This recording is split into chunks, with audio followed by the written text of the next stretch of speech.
I don't want to be on camera saying that I Check 1, 2. but, Yeah. Man, I do. All right. I'm 1, 2, 3. There we go. All right. We're live. And we have a special guest here today, don't we, Justin? We do. This is Angel Torres. Hi, Angel. How are you? Thanks for joining us. Thanks for having me. Angel is a songwriter, and he's also a book writer, along with Glenn Turner. That's right. So, you're about to come out with a third book, aren't you? Third book. That's crazy, man. Tell us about it. So the third book's going to be called The Coming Trials. First one's The Coming Future, second one's The Coming World. And we're almost to the very end. So it's a trilogy? No, it's going to be a 5-book series. Oh, 5 Wow. books. So I it's didn't know that. well, it's called a pentalogy, Wow. I guess. Okay. But yeah, like Glenn and I always, when we started writing, that was the case. Let's do something different, you know, something that, but let's finish it. You know, like sometimes you get books that, you know, they just kind of keep going forever. You know, like Rick Riordan or something like that. He just finds something else to do and keeps on going. So we never thought of, you know, let's just go ahead and put it on. So even like when you go to like the Comic Cons or stuff like that, you will see the Alec Collins pentalogy. Even though we don't know, like if we want to do like side projects or something like that, or get a character maybe that is really good and a lot of people like, maybe we can do like a side book with it, but always keep, you know, Alec Collins, or Alok Collins, our protagonist. That's how you say it, is A-Lock, because I guess here's the point. Like, we used to think it was Alok because it has 2 A's on it. Like I call him A-Lock. Like Aaron. You know, like Aaron? A-Ron. Like Aaron. So, like, we thought it was Alok because of the 2 A's and how you call Aaron. But when you actually listen to the audio book in Amazon, if you get it, the girl goes and says Alok instead of Alok. What's the point if you're paying them, right? Yeah, I have no idea. Say the name's right. But she said Alok, so sometimes we're like, really, they say Alok, but we don't know if it's Alok or Alok, but it's the way it is. Did you have like an ending in mind? Like when you first started writing, you're like, this is how we want it to end. You did? Go ahead and tell us. No, I'm just kidding. No. No spoilers. Yeah. I guess one of the biggest things that we had, even when we decided we're going to do a 5-book series, it's that we already knew how we were going to end it, how we were even going to end every book. Yeah. Because the reality is, to everybody out there, I'm just letting you guys know, don't come trying to kill me or kill Glenn, okay? Because we have plenty of people trying to kill us because we did not make this book like a Harry Potter or you know, any of these books that you kind of just do by stories. Like you have like a 5-book series, but all of them have like a certain story and it ends and it's like a happy ending and stuff. No, we end on a climax. Book 1, 2, 3, and 4 are going to end on a climax. Just don't come trying to please kill us, okay?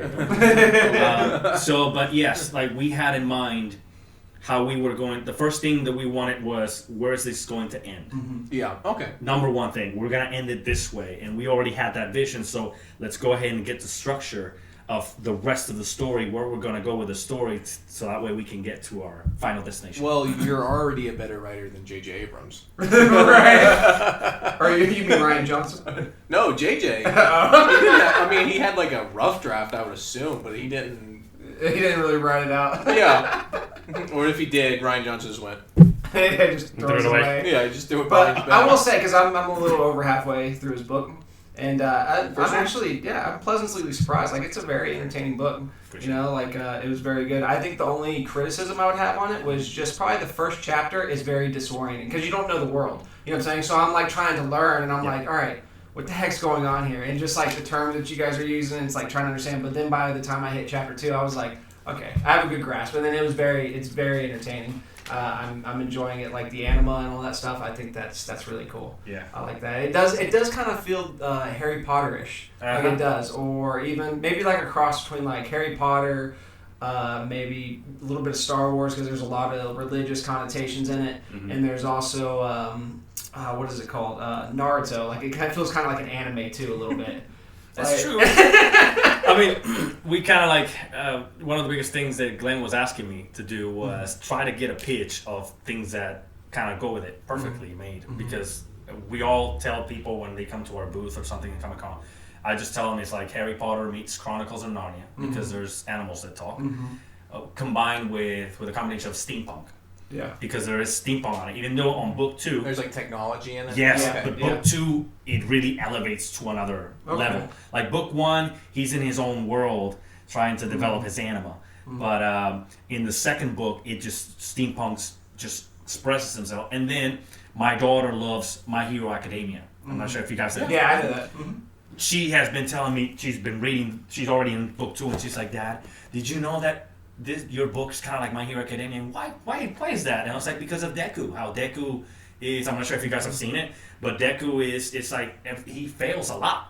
Yeah, and he's learning. Yeah, Alok in book 1, especially, there's a lot of failure. Like we go through failure, so it's very normal kind of style stuff." And she's like, "My goodness, Deku's like Alok." I was like, "I didn't know." So I went and did all 3 of the first 3 seasons. I was like, "My goodness, yeah." So it's kind of like My Hero Academia on top of that. Yeah. So, well, I mean, I think a lot of things like in movies, like if you watch like Captain Marvel, like something that's missing is a lot of like kind of trials. Yeah. That you have to face. Like it's kind of like, oh, you're God now, and it's like, and everybody else is holding you back. You know, it's like you don't need to fail. You know, so it's like I feel like that's kind of missing. I mean, we've told stories, you know, of all ages, you know, with like, you know, somebody, you know, trying something, failing, and then, you know, a redemption story. So I mean, it's like the best story device I think you can have. I believe it is. It's that. But honestly, it's very entertaining. I'm enjoying it though. That's awesome, bro. Really, honestly, it's like one of those things. It's like, you know, when somebody writes a book and everybody's like, right, you know, oh, buy my book. You're like, okay, you know, and then like you're like, this is gonna be, you know, brutal. But I was like, this is fun. This is entertaining. Awesome, yeah, bro. like I'm having trouble putting it down.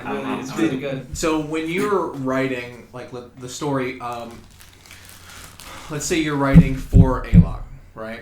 Do you kind of have to get in like the character like mentally if you're writing for him, or is he kind of you to a degree? I have to say that way, and the biggest thing I can tell you is that how this story actually became to be the story. Glenn and I used to work together in a neurology facility. He's a nurse practitioner. I do all the nerve conduction studies in EEG. So we bumped heads into the point of he had stories, I had stories, and all of a sudden I was like, dude, let's go ahead and do a story, just to get to your question. And yeah, let's go ahead, and we started building the story. And by the time the 5th chapter, that's when Glenn kind of said, okay, this is going somewhere. But how it actually molded to be was me being in youth ministry. And seeing some of the youth kids just running around and things that were happening, the failures that they were going through, going to camps and seeing them kind of open themselves up to reality when they don't have a phone in their hands and they're able to talk to other people. Even to some of the students, if they see this, they will probably be like, oh my, yeah, Angel asked me. Some of the students I went to, hey, I'm actually starting to write a book. Is it okay if I just, you know, use some of your specs and how you react and the kind of life that you've had? Sure, you know, they didn't mind. But I didn't put their names. Yeah. I just used them as a background. Yeah. So most of the times for me, I was looking into, even though I could probably see a little bit of Alok in me, it was more of seeing it in other students. And also in some of the other characters, like Lindsay Patterson is one of our characters. I saw that in one of the girls in youth, or Venus, or you know, some of these characters that you've probably been able to see, Jair. It's just looking at it from a different perspective, but also seeing it from a youth perspective. Because it's very youthful. I mean, it starts as a 13-year-old kid. So. Oh, wow. Or like the dome ball reminds me of Final Fantasy X, the blitz ball. You're the first person to tell me that, which it's exciting because you see, it's funny. You go to the website, and even a lot of people ask me like, how did you start writing? Guys, I started writing by playing role-playing games. Right. That's it. Final Fantasy VII, best game ever. Is that where that came from? Yeah, dude. I mean, I was the kind of guy, like, and it was not even me, like, I think it was probably 97 or 98 when the game came out, right? Nice. And a friend of mine said, dude, I beat this game. You got to go get it. I was like, okay, sure. You know, I went and get it. It destroyed my life because it not only helped me to you know, like, get this imagination going and start writing, but I say it, Final Fantasy VII really put me on the on the map. But then Final Fantasy X, the Blitz game, that was it. Blitzball. That's all I played. The water, right? Yeah. Oh my goodness, I could play that thing for hours. Those are kind of like the two staple Final Fantasies, I think. Like you got 7 and Brandon, 8. I love 8. I was going to say beautiful. Brandon really likes 8. Even 9. 9's really good too. I like 9. I don't know why. I like 8 and 9 better than I like 7. But would you say that 7, like aesthetically, like character design and just like a fleshed out world, like you could maybe like 8 and 9's story and like the characters, but like how 7 looks and I think it's so memorable, like just like the look of it all. 7 kind of started it all. That's why, because like 6 is a completely different game from 7. Like as far as like the way it's made, it has 3D graphics. That's what I'm saying. Is like I think that's why it's so loved, is because it started something completely new. And I mean, and the story's good. The story's good. Don't get me wrong. I'm gravitated towards 8 and 9 more. And I don't know why. I just did. Yeah, I think the biggest point here why I think everybody loves 7 too is that we didn't have 4 through 6 in America. No, yeah. We had Final Fantasy 3. I bet I want to make sure it was in Super Nintendo. I think it was, but it was a Nintendo game. And then all of a sudden, from 3, it jumped all the way to 7 in North America. Yeah. It was 4, 5, 6 was only in Japan, and then they brought them back with PlayStation 1 when they redid them as 1, 2, and all these other games. So the anthology. So it's like it's their first experience. Yeah, it was like kind of like the biggest experience for a new console generation, because before that, like you said, it was kind of like Super Nintendo and Nintendo when we saw like the Zelda games, and it was like very small. Was Final Fantasy kind of like one of the first games to come out for PlayStation? Like the first, like how like when a console comes out, they have like the first year of games. Was it in that first year of games? I can't remember. I don't think so. I think PS2 I think probably came out 95, 96, and then Final Fantasy 7 came out like 97, 98. But I think it was the first RPG. 99, I believe. Actually, yeah. I think it was 99. The PlayStation. No, we're talking PlayStation 1. I'm sorry. Yeah, I think 8. You're talking about 8, right? No, he's talking about 7. Oh, 7. It was 97 or 98. Then I think it was 97. Yeah. I'm almost positive. I think it was just... And you said it came out in 95, the PlayStation 1? The PlayStation 1, I think it was. But I believe that Final Fantasy 7 was such a revolution because I think it was probably one of the first RPG games with that 3D technology. Huge. And that just exploded, the 3 disc, and then of course the stuff that happens to the story. I mean, it's like, oh my goodness, like you're pulling your heartstrings. You see death in there. I'm not sure if I should spoil it because there's a lot of Final Fantasy 7. I mean, if you haven't played it now, it's coming behind. It's coming in April. It's coming in April for PlayStation 4. So I don't want to spoil it, but there's a huge death. That really, for me, it did like a complete. I was like, "Oh my goodness, this happened in a video game." Even still, it came out so long ago. Oh, even though they're kind of, it came out over 20 years ago. I know, like if you haven't played it, then you're too nice. We're not nice. Yeah, I'm not. Yeah, he's really nice. All right, we're gonna actually do every spoiler rule. All right, Bruce Willis is dead. So, for anybody that wants to buy your book, what platforms are you on? Amazon will be the best place to get it, of course. It's paperback, digital. Only Audible for the coming future. We've checked also with the publisher, but I'm not sure if it's just because of the volume of how many sales the Coming World has created already. I'm not really sure, but it's in paperback and digital in Amazon for sure. Very cool. I do have 2 more questions for the book. So this process of 1, 2, you said 3's coming soon. Mm-hmm. So 1 and 2, like from day 1, process where you started to now, how long has that been? Well, book 1 probably took about, I want to say, 16 to 18 months. I think book 2 probably 12 to 14 in that range. I mean, we had ideas before. But to say when we really started with chapter 1 because we already had everything for the book and then writing it, I think that's a transition. I mean, there's always changes. There's always things. I could probably tell you from the perspective of writing it with 2 different people because it's me and Glenn who are working on it. I'm more of the structure, the bones of the story. So I bring pretty much everything to the table. How the characters develop, how the story develops, and then Glenn really works with he is phenomenal on descriptions and grammar and putting the world together. Like, that's his cup of tea. This man can just, you have this pop over here, Vegeta, in there, and he will detail that thing in like an entire page incredibly. So so I think we balance that's together. That's like good. that. That's good. I wouldn't never. So he's good at specifics, and you're good at like the general what's going on. Yeah, like I have structure's so important. Too. Yes, oh it is. Like when you watch a movie and then you go behind the scenes, and just the little things, they're like, oh, we put this here in the corner because we think it symbolizes that we want to have a somber, theme for the room. And I was just like, I didn't notice, but.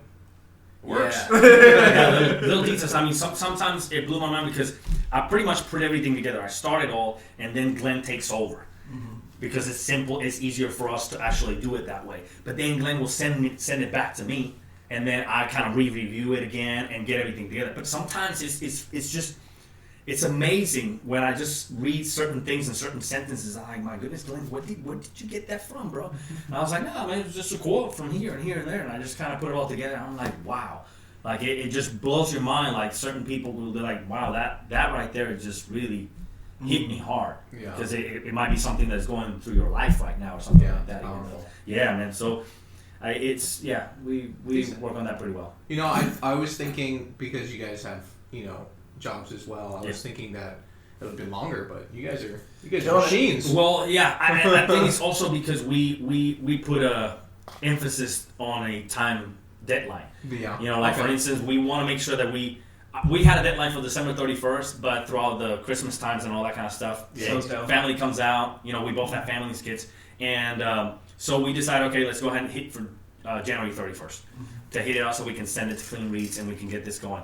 But the other two books, like, we always put an emphasis on, we're going to finish it this time, so that way our audience can get a book every single year. Cool. You know what I'm saying? Cool. Yeah. That's what we want. So, like, by now, till 2022 should be the last book. Oh, cool. So what do you think is like the hardest part about writing the book? Hardest part is the research. Research, really? Wow. The research. For me. Okay. I'm not sure. Glenn does a lot of research too. But it's the time consuming of researching. Because if you're putting something together that has facts and fictions, but maybe you want to make it into a reality, where you want the reader to experience this, like, oh my goodness, that looks like me, or this is kind of like funny, it reminds me of home, even though it's a fictional pattern. When you're creating something fictional, you have to have something, and even on book 2, we're talking about steampunk. There's so much technology that me and Glenn have to just keep on researching about these technologies of how to do them. If it's a small little gun or something that's going to be digging into the grains to get them to get food. Yeah. But it's a technology advice. I mean, we have to. Yes, it's crazy. It's crazy. What would be any advice you'd give to somebody that's like trying to write a book? If somebody was listening to this is like, I'm trying to write a book, what do you have to say? Biggest advice is write it. Start it, yeah. That's good advice. Write it. That's good advice. Get it in paper. I mean, even if you have to, go crazy, just you don't like something, just write it. Write it, please write it, because just like you were talking about, I'm not sure what the name was about this guy that was writing a story and you were throwing, you don't need to know monetization about him. Yeah, but it happens so much. Yeah, it happens so much of people that really have a mind into it. That just grab that mind that they've tried to create and just toss it off. It's if you have a gift, if you have something out of art, go for it. Don't just kind of stand back. Try. Yeah. And if you don't think, oh, my grammar's not good or something, then maybe get into one of those contests that they do about grammar or stories. Make a small little story, put it out there, give it to your parents or to your friends, give it to them. What do you think of this? If it's just a couple of 1,000 words, give it to them. Hey, do you think I got good grammar? Get good profit out of it. You will definitely find something out of it. Dude, we should start a podcast. I know, right? You should just do it. Just start it.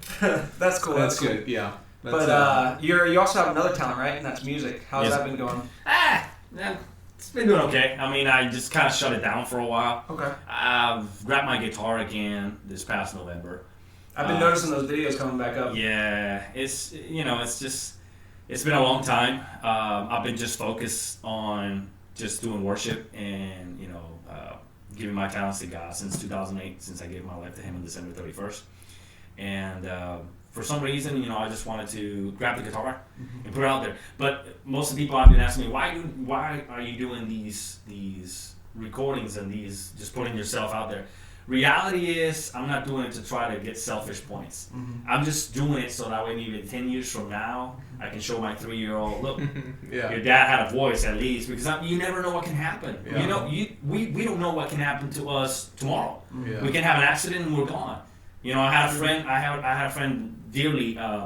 We get together. Actually, we're gonna be getting together. I believe it's this Sunday or next Sunday. I think it is a Royal Rumble. We love wrestling, but we get together at the house. You come, right? You've been in my house. We come together because one of my buddies, his name is Mike Halsett. All of a sudden on Thanksgiving, I know Mike. Yeah. Mike. Yeah, he worked with us when we were in our Thanksgiving, man. At Chick-fil-A? Bro, he came to me on a Sunday, and he knew that me and my wife work in the medical field. He came to me, dude, I'm having this pain in my stomach. Bro, and I was like, oh, dude, so you should go see a doctor. He goes and sees a doctor 2 days later. On Wednesday, they're doing a colonoscopy and endoscopy. All of a sudden, he's telling us, I got 4-stage cancer. And all of a sudden, it was so quick. A month and a half, bro. A month and a half. And if you were dear to him, I'm gonna send you the link of his last words because I did a video for him before he went to Virginia. I'll send it to you guys. Before he went to Virginia, he talked to us, and man, he was an inspiration for me, and he was such a wrestling fan, dearly to other wrestlers that were on the wrestling business. That when he passed away, they were putting messages on his Facebook that every single Royal Rumble, because he passed away on January, we come to the house. And we just remember him for the inspiration. Yeah, I remember that we worked together, and we had the same mindset when it came to work. We hated it. Yeah. Well, not like work, like just where we were. But man, because he came to Lakeland and he was miserable. He hated working at Chick-fil-A, and I just remember we used to just joke around with each other, but I joined his fantasy football league. Nice. It was at his house, and I'd never done it before, so I had no idea what I was doing. It's kind of like a game. I was like, oh, that guy has good stats, I guess. That's good. Yeah, and it was the saddest thing because we started the fantasy league, and I don't even think he made it to the end of it. It was very, very close. It was like we started the fantasy league, and I think he might have passed. Because it was in January. Yeah, he passed in January, so he probably passed in the playoffs. Yeah, he probably passed in the playoffs. Yeah, he didn't even make Super it to Bowl's the in end. February Right. usually. Wow, it was the same year. Yeah, it was. Yeah, I was just like, God, man. Yeah. No, yeah, I definitely miss that guy. He was a good guy. Oh, he was yeah. a very good guy. He was Love inspirational. that guy. We used to have this little joke in what's that movie? The Other Guys. Have you seen that movie? Yes, with Will Ferrell? Yeah. Where the guy comes out of the tree, he's like, Arnie Palmy alert! Arnie Palmy alert! Who wants some Arnold Palmies? Yeah, and so because that was like my drink of choice at Chick-fil-A. Yeah. Like we used to always be like, Arnie Palmy alert! Just like as we walk by each other. Like, he was a good dude. It's cool that you know him too. Yeah, man. It's just so yeah. One of those things is like, why am I going to leave my guitar just sitting in there when I can probably just play a tune, and who knows who I can actually be alive for? Just one little tune or one little thing can actually make a difference. Do you post them on YouTube as well? All the time. Do you? Every day. Okay, Every cool. day, brother. That's awesome. And you had a band once before, right? Yeah, two of them. Two. In Puerto Rico, we had a band. We played a little bit here and there. What was the genre? Alternative. Okay. Kind of like Incubus, Creed, Hoobastank. Cool. More, but not. As a Nickelback. Not like Nickelback. Sorry. Eminem? Is that what it was? But it was more alternative kind of Okay, style. yeah. And then when I moved here, I had another band. The first one was called Middle Sun, like the middle sun. And then the second one was... That's a good name. Yeah, and the second one was Epic Turn. And that's with Shane, Ken, and David. And the funny thing about it is that we got really popular. Even though I know if they're seeing this, they'll tell you the same thing. We just didn't record it that much. We didn't have good recordings. So if we would have probably had good recordings, I think we would have done a lot of noise. But yeah, I mean, we were playing everywhere. I mean, it was fun times, fun times. Was that you as a full-time job, or was that no, just on the side? Yeah, just on the side, just cool. playing and stuff like that. Around the Central Florida area, mostly on the West Coast. And you'd sing and play guitar? For that band, I only sang. Oh, yeah? Yeah. Oh, wow. Mm-hmm. What, did you even know what to do with your hands? No. You usually do this. I was just kind of like, and I definitely got hit with the bass in the head once. That was fun. Because David will flip the bass in the head in the air, and one just boom. It's still on video somewhere on the YouTube. But it was hilarious. Did you ever destroy a guitar while you were in concert? I destroyed one small one, yeah. So like a ukulele. Oh, I beat you to it. Rest in peace to Blue. Yes, it's a Blue guitar. Yeah, we smashed it in one of our concerts. That's awesome. But yeah, it was fun. I'm not gonna lie, I kind of got a vibe like when you said you're a musician, like because a lot of like really hardcore metal dudes. Mm-hmm. They look like how you're dressed now, yeah. But then when they go on stage, they're just like they take like their beanie off and it's like long locks and it's just like, and you're like, whoa! Yeah. Like I remember I went to this show, Yeah. and I was like talking to this dude, and he's wearing like this cardigan, Yeah. and he was just like, yeah, man, I like love like grass-fed cows, man. It's like grass-fed cows. and I think he had like Toms on. Yeah. And I think it was like maybe like a purple shirt on. Not to say that there's anything wrong with Right. shirts or cardigans. Right. I own all of these clothes. And then 10 minutes later, Impending Doom is playing, which is a very hardcore band. And he's like their guitarist, and he's changed. He's like wearing black skinny tight jeans, black shirt. His hair is not put up in a beanie now. Right. It's like covering his face. And I was like, that's the same guy. Okay. I was like, yeah, I loved it though. That's awesome. Yeah. Now you said you had found God. What was it? December 31st, 2008. 2008. Did that have anything to do with the economy crashing? No. No. I don't know why that came to me. So it was January 1st, 2009. No. Was it like no, the next day? The next day, yeah. Okay, I was just making sure. So was it a new year, new you? Maybe. I mean, technically. Maybe. Sorry, because people always say that. New year, new me. Nothing changes. Nobody says that. No, I'm just kidding. No, I never say that. You'll never catch me saying that crap. Kind of a little bit off topic, but do you still game at all? Game like Video games? Absolutely. Do you? Yeah, I man. don't find the time, man. All the time. Like, Dude, I feel like you have 4 extra hours in the day than I do. Bro, yeah, I know. I mean, I'm even streaming and stuff, bro. Like, are you? Yeah, man. I got my own Yeti, and one of my friends told me, dude, you play video games all the time. You should just stream. I was like, okay. And I got like the PlayStation camera and stuff. Yeah. I put it sometimes because I got kids, man. Yeah. You know this. It's like they're gonna just be all around like, yo, slow down, bro. So having shut up. Yeah, dude. So I got myself a Yeti, plug it in. But I love playing. I do more like sports streamings. Like I love playing Madden, NBA, 2K, and stuff like that. Oh, so that you don't game? I'm just kidding. Those are no games. I'm joking. Yeah. Yeah, I mean, but my favorites are always gonna be RPGs. Yeah. I'm an RPG. What's your favorite? Favorite of all time? Mm-hmm. Yes. I have to say Final Fantasy VII because of where it is. Get out. But can I give at least a top 3 then? Yeah, of course. Actually, how about this? Do you think you could do top 5? I can do top 5. Let's do top 5. Okay. Angels top 5 of games. Now I'm not gonna put it in order. Okay. Persona 5. Okay. Love that game. You guys have not played it. That's for PS4, right? For PS4. Okay. All the other Personas are amazing. Persona 5. Did you even play 4? Didn't 4 only come out for Vita? Oh, yes, came out for Vita, but it came out for PS3. Oh, it did come out for Yes. PS3? Okay. That one was pretty cool too. And I still have the 3 and for PlayStation 2. I still have it at the house. I mean, it's awesome, bro. But 5 just took it into another level.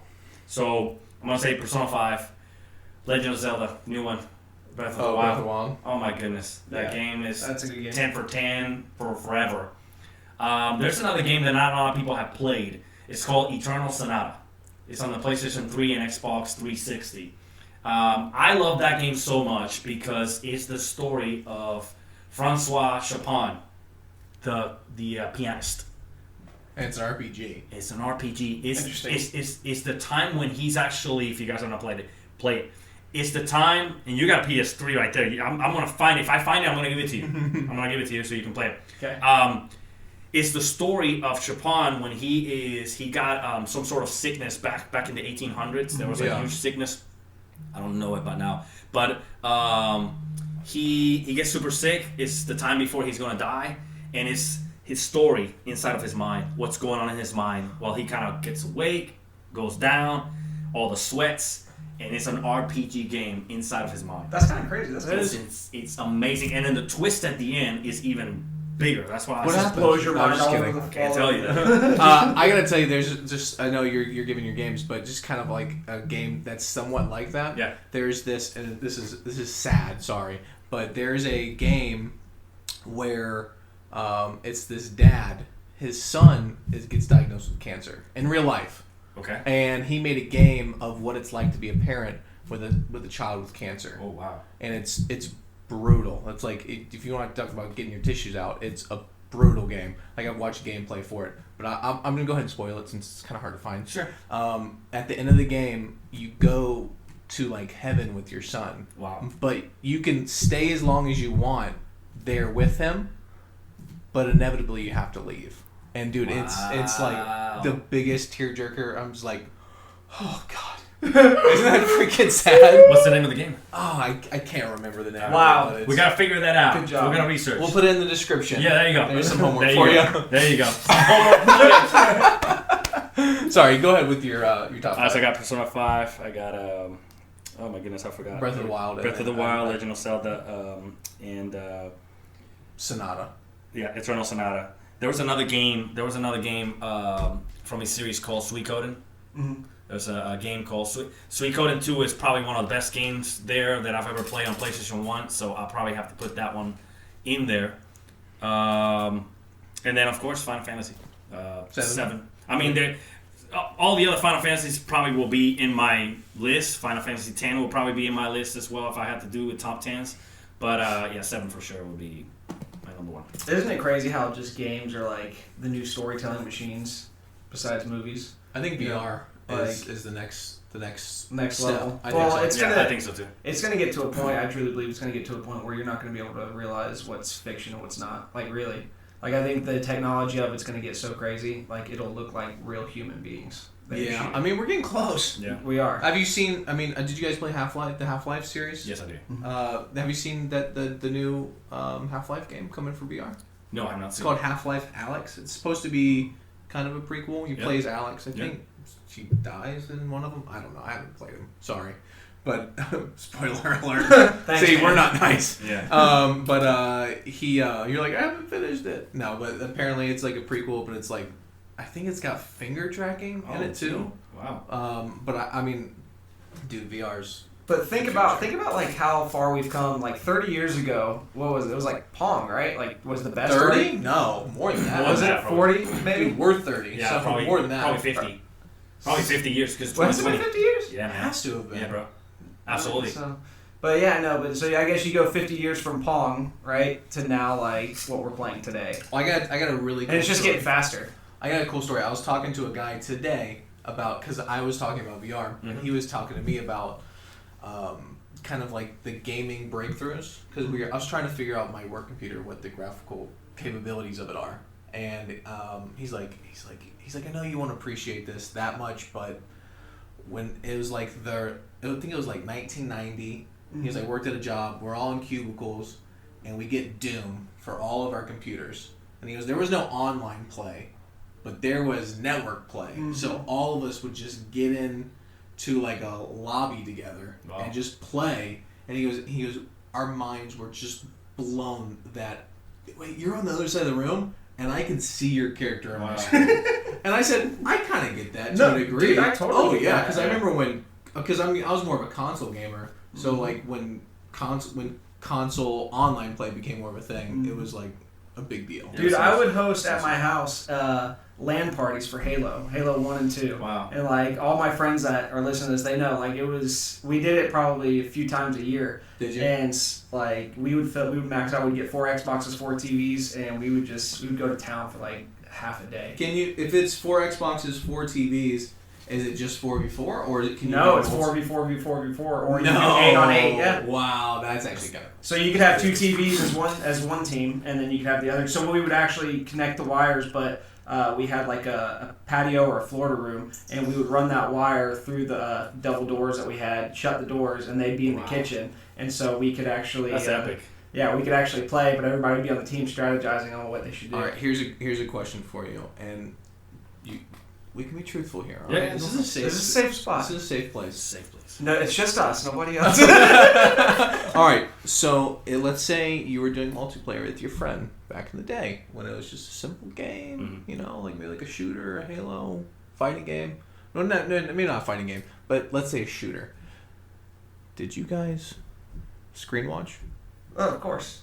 Always screen watch. Screen watch, yeah. So when you're like playing on the same screen as somebody. I'll definitely say I did, but only when we play 64 GoldenEye. There you go. Right. Dude, Okay, but I feel like there's two types of people. There's people that say they don't screen watch and screen watch, and then people that say they screen watch. Everybody screen watches. I was just that guy that go, yeah, why would I not? It's right there in front of me. Exactly. Yeah, I saw a picture of a kid that put like played Call of Duty and he put, I don't know if you guys have seen it, but put like a big gigantic thing in the middle, so that way the little guy was sitting over here and then the other guy was playing like this. That was hilarious. True gaming. That's the way to do it. Yeah, people just don't understand. Kids don't understand. But anyways, so like right now I have the Oculus Quest. So it's like the completely wireless one. It's not very powerful. No. I mean, it's relatively powerful, but it's awesome. Yeah. They just added this thing, and explaining this, I work at a school with a bunch of females, and I'm not saying females can't game. That's not what I'm saying. Right. But none of the females in my school game. But anyway, so I was trying to explain this to them. Yeah. And then I would tell them what I'm about to tell you, and they'd go, okay. Cool, whatever. Yeah. So they just added hand tracking to Oculus. Yeah. So like I'm blown away. Like first time I did this, I was mind blown. I put my Oculus Quest on, and my hands are in the game now. Mm-hmm. And there's certain games where it's like the skin looks like it's mine, whatever. So like it's like my skin. I was like, this is nuts. This is the future. I mean, God looked down and wept. I mean, I just put it into perspective. You guys have seen Ready Player One. Yeah. Yes. That's it. Yeah. I mean, the whole Oasis. That's what I see. Probably 10, 15 years. You think 10? 10, 15? I think 10. I think 10. But I mean, we already got the Oculus. It's moving fast. Yeah, it's moving fast. Maybe 5 or 10. You know how inconsistent that was though. That gaming. Like you have some people like on the couch or like sitting or standing. You know, they'll be jumping around, and then you got people running in the streets. Like, which is it? Can you play in your house, or do you have to play in the street? I don't think that's inconsistent. Well, I don't. Okay. I think it is. I don't think it's inconsistent at all. Because think of Oculus Quest, think of Oculus Rift. Oculus Quest Rift has to be tied to a PC. Mm-hmm. Oculus Quest, you put the thing on, and this is today. You put it on, and you're there. Mm-hmm. So I could technically go out in the street and play my game, you know? But what about this? So what about this? Like, if you notice in that movie, there's some times where he takes a hit and he goes flying up against the side of the truck, and then some people die in the thing, and they're just like, oh, I died. And oh, man. Exactly. Right? And whenever he got an upgrade, he got a bodysuit where he can actually feel all the pain. Like, how is that an upgrade? Why would you want to feel like a kick to the nuts? Which is what happens. That's true. Like, that's not an upgrade. He's like, I don't know. All right, I can't defend everything. But no, I think that's such a good movie. I mean, it's a great. Don't get me wrong. It's a great movie. It is a great movie. But I mean, there's just some things. So you wouldn't, if it wasn't an option, you wouldn't get it? What, a full bodysuit where I can feel things like death? Okay, no. Okay, I'm just trying to defend the consistency of the movie. But if you die suddenly, like a lot of those characters, like he didn't die, he got hurt, so he goes flinging his wall. Right. You feel it. But if you die and it gets cut off, like your character's not. They're not. You can't feel it if your character's cut off. Right. So I think that makes sense. And I know I have not done it, but some of my friends have done it. The whole experience for Star Wars experience in Disney Springs. Mm-hmm. That is a Star Wars. It's like you literally are a stormtrooper, and they put a vest where when they hit you with like guns and stuff. Oh, that's cool. Wow. You feel it. Is it like laser tag or something? But it's VR. But you feel like the force of You it. feel the force of the shot. That's cool. Yeah. See, So- that's cool. But like, I haven't done it yet. I don't but want like, severe pain. Yeah, no, yeah. Pain. Yeah, I'm not gonna. This is amazing. It's just like a VR suit, but it has like several guns on it. And when you get shot, that gun shoots you. Oh, wow, so realistic. I love it. Yes. But at least they'll like line it up to where like it doesn't hit vital organs, so you just feel the pain. Yeah. So That's actually. Oh, we should patent that. That's a. What if it was like that'd be the biggest friggin' suit ever? 'Cause it's just like a bunch of like airsoft rifles on your chest or something. No, I was thinking like 12 gauge shot. How'd the game go? Johnny died. That good, huh? Yeah, he wasn't very good at the game. He was new. Jeez, God. Oh my goodness. No, but it is. I don't know. So I'm like, it is crazy how fast it's advancing. It is. But if you take a step back, when the Xbox One, I feel like we've gone through like a kind of a lull period. It's gotten really good looking. Don't get me wrong. Yeah. But the format of it really hasn't changed much. All on TV, all, nothing crazy inventive. There's a lot of stuff that we've done with our controllers and the stuff we're looking at, but nothing like what we're seeing right now. Oh, and I I mean feel like holograms and all that stuff, like in Yeah. a room. Like if you were to hologram a room and you could actually play the game, like your body is in the room, but you're playing the game in that room, and it's just holographic room. Something like that. Is that what you're saying? I'm saying that we went through a lull period. So like, yeah, we had Pong, but we played on a TV for 50 years. And now we're just getting to a thing where we're playing in the actual reality, like being able to move, like I feel like we might go through another lull again where this doesn't progress for a while. Do you think that could be scary though, if like it does get so good that like you won't be able to depict what's real and what's not? I don't think many people can take it, to be honest. Because I have a game called Pavlov, and it's very realistic. I actually have to turn on a setting that makes it less realistic in regards to, because like you have your hands, Right. which are your little sticks or whatever, and this one controls your legs or whatever, Right. and this one controls how you move. I mean, you can turn around yourself and do it because it's a Quest, Right. whatever, it's wireless. Right. But this also helps you do it as well. And when it's so fluid that it gives you motion sickness. Wow. Yeah. And I'll come out from doing hours, and I'll have to take a Dramamine because I feel so like. Yeah. I just have such a bad motion sickness that I'm like, dude, I'm gonna throw up. I remember when you let me play, dude, and I don't remember what game it was, where like I'm sitting in the wheelchair and like that guy, and like I looked up, dude, and he's like right there, and I'm just like, this is crazy. Like this is like I literally like on the TV, like I'm being pushed in a wheelchair, right? But you see it through here. But you're sitting there, and if you actually look up over your shoulder, you see that the scary person. game, right? Yeah, you see that person pushing you, and it is a different sensation. Like you feel, it feels real. I mean, obviously you can tell it's fake because that's not a high graphic game or whatever compared to what I'm sure you could be playing. But I mean, at some point it's going to be indistinguishable, and that's going to be scary. It is. I work as a guardian, and they train us with weapons. Yeah. And they had a simulation room, which is really cool. And they give us it is an actual handgun, but they modify it. It has like an air cartridge in it. Yeah. So when you shoot it, it cocks back, so you can feel the kick of the gun. Right. And there's a main screen and you shoot at it, and it's very, very accurate. So like they'll put you through scenarios where like maybe you're going through a school, or like you're supposed to be shooting these targets over and over again. And I'm like, dang, this is really accurate. Like I would love to play like a VR game with these, like you feel like every kick. John Wick. Yeah. I have a game called Pistol Whip, and you feel like John Wick. Wow. You feel like John Wick if he took ecstasy, because it's like it's like a rhythm-based game, so you have to shoot people to the beat. Oh, to the beat? Yeah, it's very interesting. Do you play any games with your kids? All the time. What games do you play with them? They play a lot of Fortnite. So Fortnite? I help them with the challenges for sure. I like to help them get through it. Oh yeah, mainly like the sniper rifles and stuff like that. They can't do it. How old are they? My daughter just turned 14.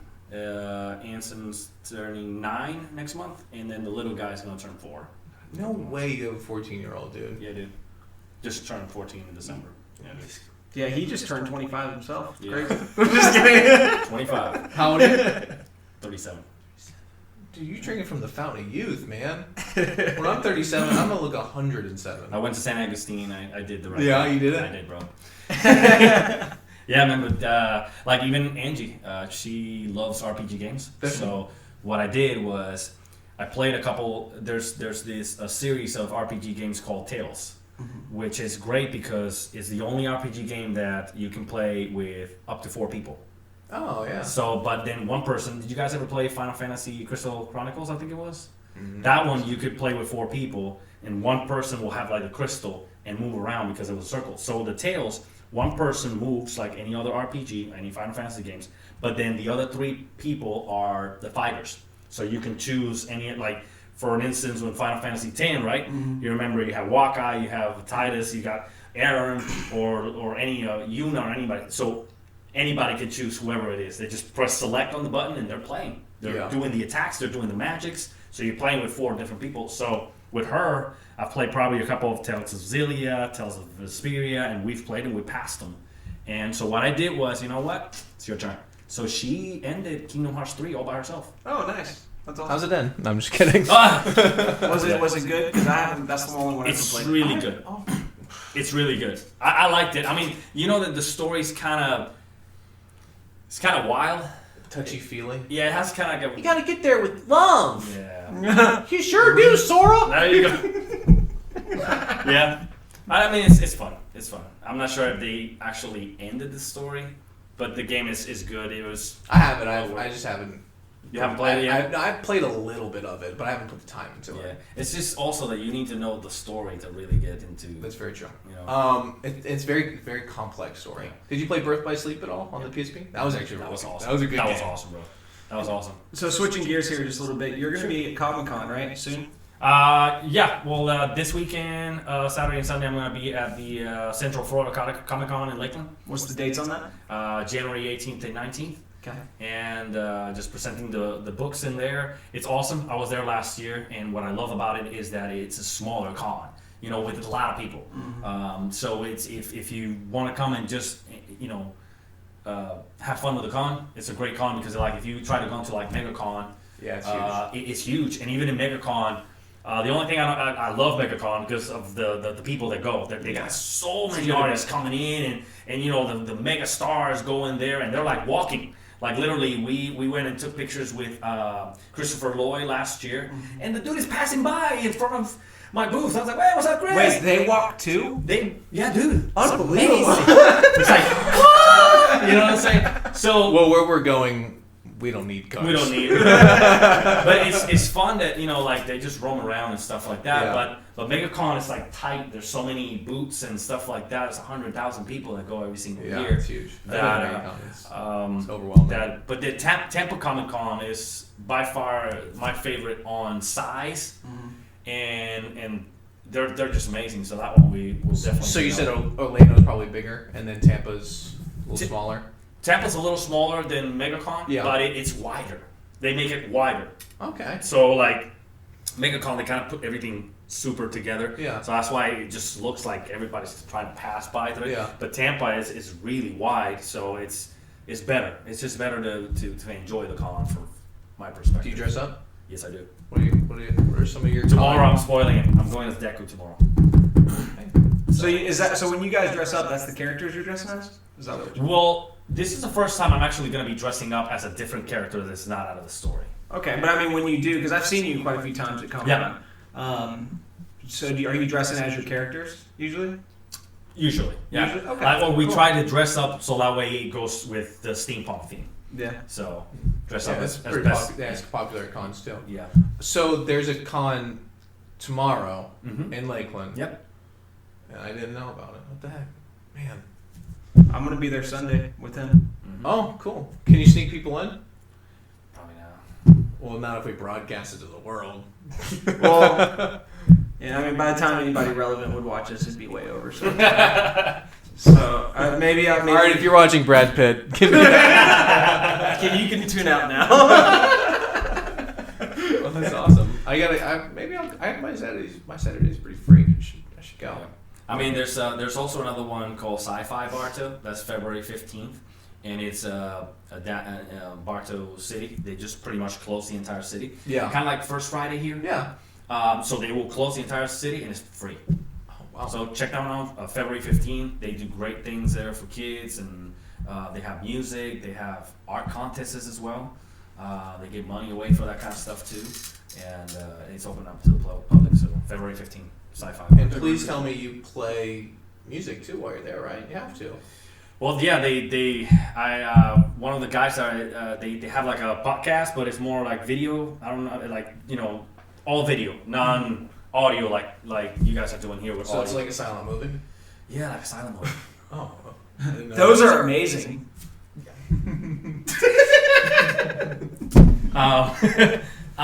It's called Hanging Out with the Web Show, and they've been doing it for a long time. And they asked me to come and play. Nice. They got like a little stage and stuff like that, so I'll probably be playing there on the 15th. Cool. Fun stuff, man. Fun stuff for sure. That's cool. So what's the future after the book? So after you guys are done writing all 5? I'm pretty sure Glenn will continue writing. If he wants me to write with him, absolutely, I'll keep on doing. We'll probably do some side projects maybe, or grab different characters that maybe the audience gets into. And if there's more people that want more out of it, then we will do more side stories. Yeah, we gotta give them what they want. Aside from that, I know Glenn wants to do other projects of writing. Which I'm super excited for him. He actually wants to build, well, I'm not sure if it's what he wants to do again, but he wants to even build like his own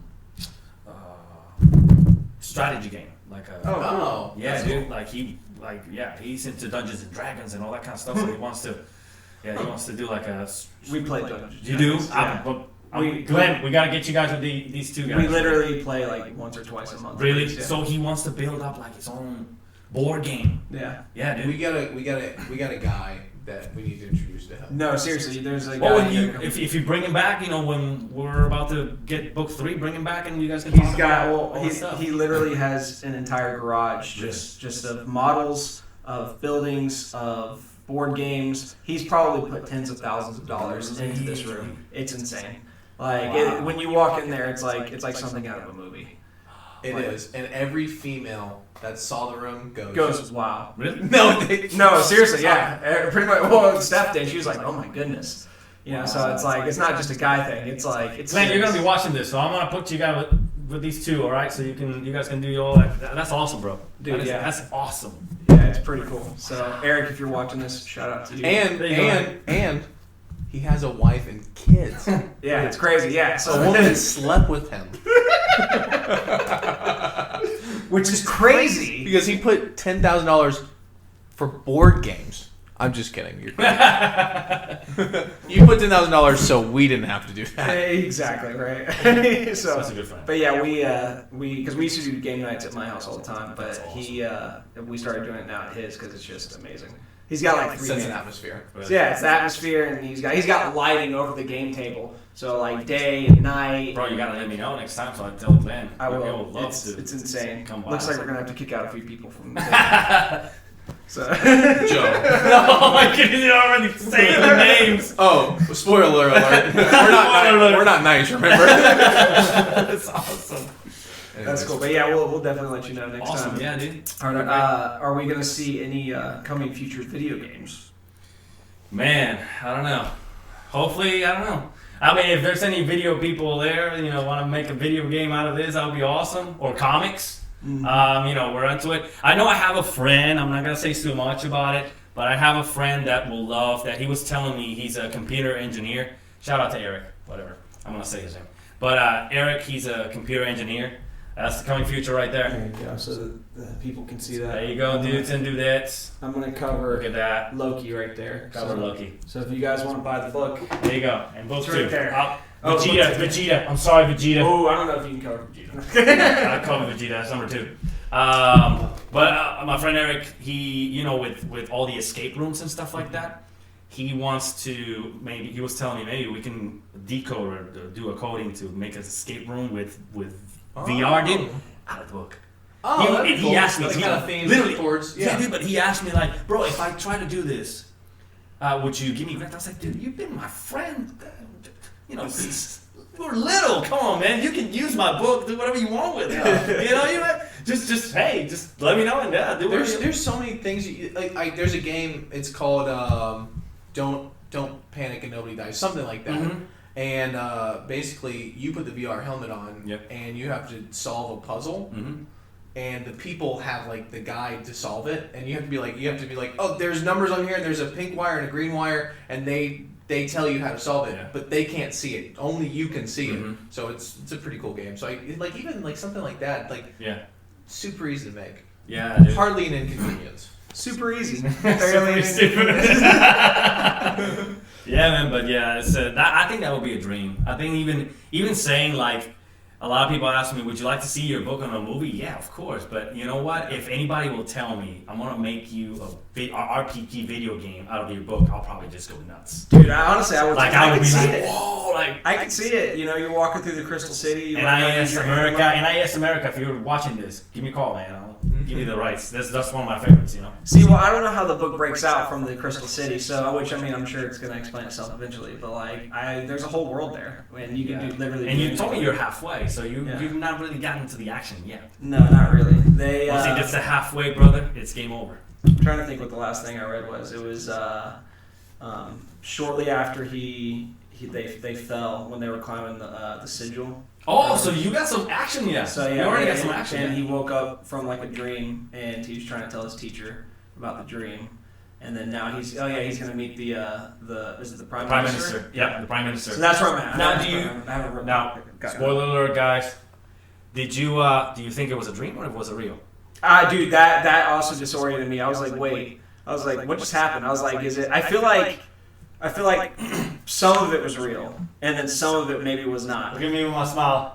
And tell him. I'm just kidding. No. I don't know. You will know. You will know in a few chapters. It was it was a little disorienting. I was like, wait. What? Just because when he woke up, I'm like, because it literally is like, this is what happened. But then they're saying that he saved them. Yeah.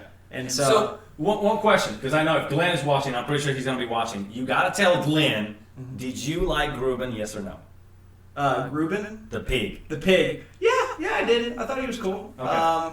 I know you haven't seen anything from him yet. No, nothing serious. They're talking pig, and then the fox that couldn't talk, but they treated him as though he was like the pig. How when he came out of the with his outfit. Did you read that part? Mm-hmm. Yeah, the outfit. He's just a comedian of it. Yeah, I just tell Glenn he's my favorite character in the whole story. Really? But he tells me no. He's like, why Gruben? I liked your little nod when they were on the sigil all the way at the top. Yeah. Like, oh, I can hear the band playing. It's like, it's Epic Love. It's Epic Love, yeah! I was like, that was Glenn actually who told me, like, he was like, dude, let's put your band in there, like, the name of your band. And I was like, sure, whatever. No, that's good. Yeah. Well, I mean, if you want to. Whatever. But it's fun. It's fun. It's cool. If I want to go ahead and give you permission, you can make a character based off of me. Okay. But he's got to die a very weird and horrible death. What kind of weird, horrible death? Whatever you can come like up maybe with. like a glass pane falling on him. Or like maybe with a pencil or something like that. Something. He's either got to be die a horrible death, or he's got to be a really good hero. It's one of the two, right? He could be a nobody, right? But he's just got to die. Good hero. Yeah. Boring. Well, yeah, which you already have here, so don't worry about that. Okay. But he's just let him die. He could die doing something heroic, but it's got to be the most grotesque thing. And then Glenn, he can detail it out, right? You just make it like a whole page of just how I'm just getting ripped apart or whatever. Ripped apart. I'm not sure if Clean Reads will let us do that. Or you could go the opposite route and be like, "Where's Brandon?" And the guy goes, "Oh, he died." And they're like, "Oh, okay." And then just move on. Nobody cares. Then one guy goes, Man, "Who?" listen to that one. That's good. One guy goes, "Who?" Oh, this is my friend Brandon. Yeah. Yeah, I like that guy. That 2 guy- sentences later. Oh, what happened to Brandon? Oh, he just died. Yeah, I like that guy. Brandon Sure.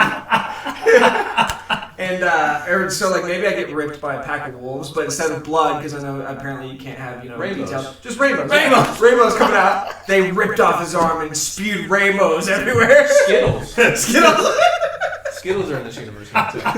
Sorry, don't listen to us. Watch, we're gonna go through the book and we're actually gonna find something like that. No idea. That'd be awesome, dude. Not gonna lie. If you said you did that, dude, which I'm probably gonna read through all the books anyways eventually, but I would be like much faster. You'd be like, where am I? That's true. Yeah. You never know. You never know. Maybe never happened. I mean, even though we're almost done with 3, maybe we'll get you in there somewhere. Yeah, I'm just like, and one guy just falls into the lava pit. So that's it. What was his name? Brandon. Herndon? Oh, Burn. Or rearrange the letters of my name and it's like all my letters. So whatever you can make out of that. Ban redon. Something like that. Oh my god. Sorry about this trail here. Sorry. Yeah, we ADD to max. But no, I think that's cool, man. That you got the books coming out. So you said the 3rd book it comes out when? Hopefully by late spring.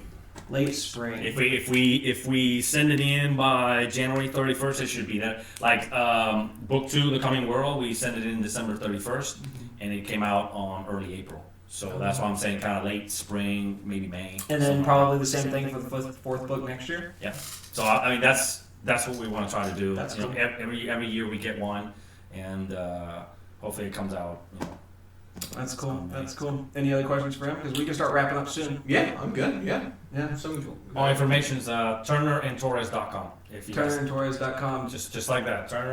Turner and Torres, A-N-D. So both of our last names and A-N-D, Torres.com. If you need any information on, like if Comic Cons and stuff like that, Instagram as well. Look at us, Turner and Torres, the same thing, A-N-D, and Facebook. Tat. What's that? There's Turner and Torres. Tat. Tat. There you go. You Get haven't your thought tat. No, or TNT. I like that better. There's no way you're gonna get sued. No, that's right. No. It's TNT. That's right. There's No. no television channel called that, Yep. or a song, or an explosive. Something out of TNT for sure. So, are you going to subscribe to our channel? It's all. I'm already. You're already. It's Glenn. I'm pretty sure he is. And Turner and Torres is already subscribed to the channel. Can you see who's subscribed or no? You should see it. I don't know. Yeah. If I can, I haven't tried yet. So, which? Oh, and if anybody wants to listen to me playing the guitar, it's Epic Love Music. All right, we're cutting it right now. That's right. I'm still going. Gotta mark it. Go free, go. Yeah, Mark it. Epic Love. You can probably search just Epic Love cover or Epic Love Music because there's so much in YouTube you never know. You're like, oh God! That's it, yeah. Epic Love. Oh, yeah, that's true. Yeah. So I'll probably just research Epic Love cover, and you will find some of my songs. You know who I'm about to have on pretty soon, probably next month? Yeah. Is I'm gonna have Nathan. Oh, that's awesome. Yeah, so that'll be cool. View music. Whoa, Nathan? Nathan O'Neill. That's He right. actually he was a contestant in American Idol. So Which season? the last one, right? Or was it one before? I think it was one probably 2 years ago. Yeah. Was it 2 You years? went all the way to before the final cut. Before the final cut. I'm having on. Have you ever tried to do Kelly something like Clarkson. that? To American Idol? Yeah. I did. Did you? Yeah, I went on the season that Jordan Sparks won. I Oh, went to Memphis, wow. 2006, I think it was. That's September. awesome. Is it Labor Day on September? Uh-huh. So I went that weekend to Memphis. I actually, at that time, they had like 16,000 people, and I went through the first cut. Yeah. And then I met with Nigel from So You Think You Can Dance. Oh, He yeah. had long hair at that time, and he got a bunch of people in one room to start cutting to see who was going to be singing in front of Paul Abdul and Ray Jackson yeah. and. And that's where you and Simon. And Simon I got right before that. Because literally, it was funny. There was a pirate that was next to us. I went with my friend Nate all the way there. Just a pirate guy. He was there. He got past. Was he mean? Were they mean to you when they were like? Oh no, not at all. No? Not at all. Okay. They literally. Because everybody was kind of had a caliber. Yeah, because like for instance, I know Nate, and with Nathan, he just pretty much sent his video. I don't know, he probably talked to you about this, but just giving you a thought. He sent a video. They loved what he did, and they told him go to Georgia. I think it was Savannah, Georgia, and he casted there right in front of them, and then he passed through cool beans. Gotcha. When I went, this was 2006. 16,000 people. You have to go in different. It was like I got there at 7 a.m, and then at 8 o'clock they told everybody how it was going to go. I didn't go to sing until like 3:30. Oh wow. And then because I went to the second round, they told us you have to be back by 6 o'clock, so we can get everybody else that was there, because they got to take it down from 16,000 to maybe 800, 700 people. Wow. And then from that, cut it out all the way to maybe the 200, 300 people that they used, because that was on a Sunday, and on a Monday, which it was Labor Day, that's when the Randy and all these people were going to be at the FedEx Forum to get everybody that was going to be there, and then they put the blank. No, so yeah, Nigel was the one who was in the room. That just shows you how much media has changed. Yeah. Because if you think about it, you think of like Jimmy Fallon, Conan, these guys. They're getting similar views to like C-list YouTubers. Yeah. Like they're not even touching what PewDiePie's got. Yeah. You know. Yeah. Like they're not even, and their paychecks and their studio, it's huge. Yeah. You know, and like it's just the game is changing. Yeah, it's changed a lot, but that's just technology and the internet for you. I mean, now you can just have a mic and a camera, and you're good to go, and you can end up making a lot of views, a lot of money. You can have a camera and a mic, and any idiot can make money. Any idiot. And every idiot.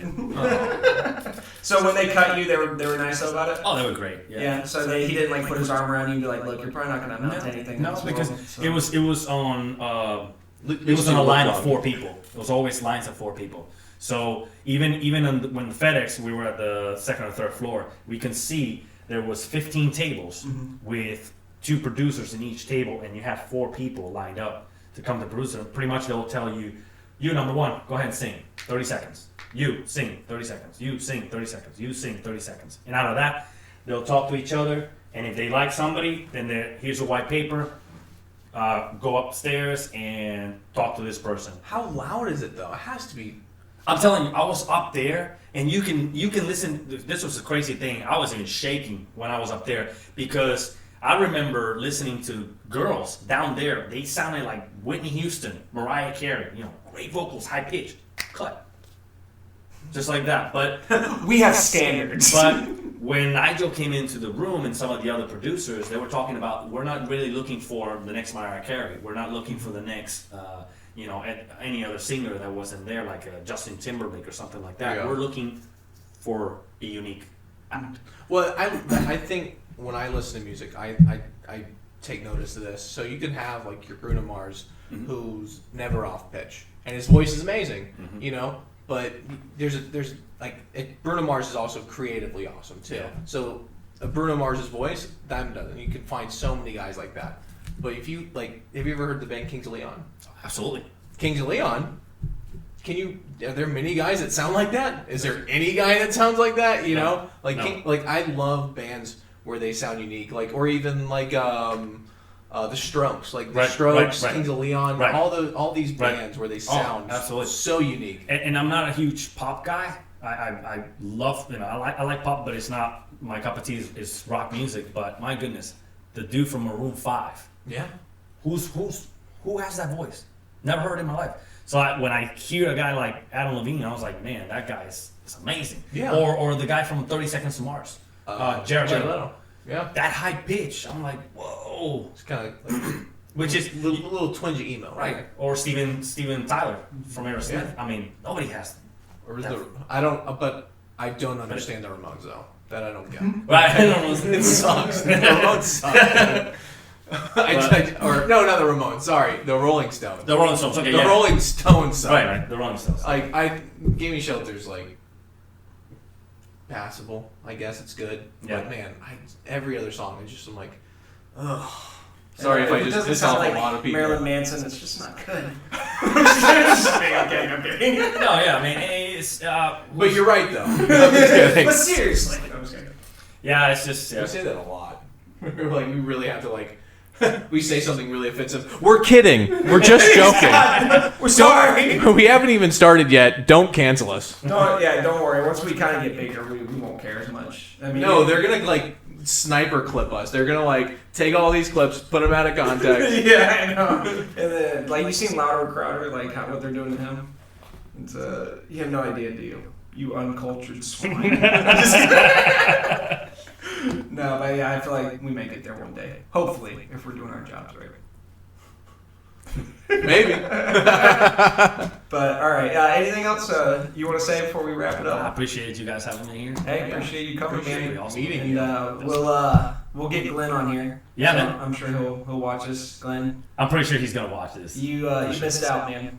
So I may actually prolong at least him coming back so that he can just feel it. Yeah. You know? Hey, Or until the third book comes out. You know. are we gonna start the We Hate Glenn party right after this? He'll be like, "Hey, when do you want to come on?" And I'll be like, "Sorry, I have a guest," and I'll have like a 10-year-old come in, be like, "All right, so tell me about the crayons." Well, my favorite color is blue. And You're like, tell me about the crayons, and then Daniel's just like, my favorite color. Yeah, Blue. Morgan. Yeah, it's Daniel. Yeah. Or while she's talking about it, he grabs the crayons, just like. Blue crayons taste like raspberry. Anyway, sorry. I'm just kidding, Glenn. You'll be on here soon. I'm actually getting quite a lot of people though asking to come on, so I'm excited about that. Yeah, man. So That's I'm awesome. very excited. I'm trying to do just once a week at this point, but I mean,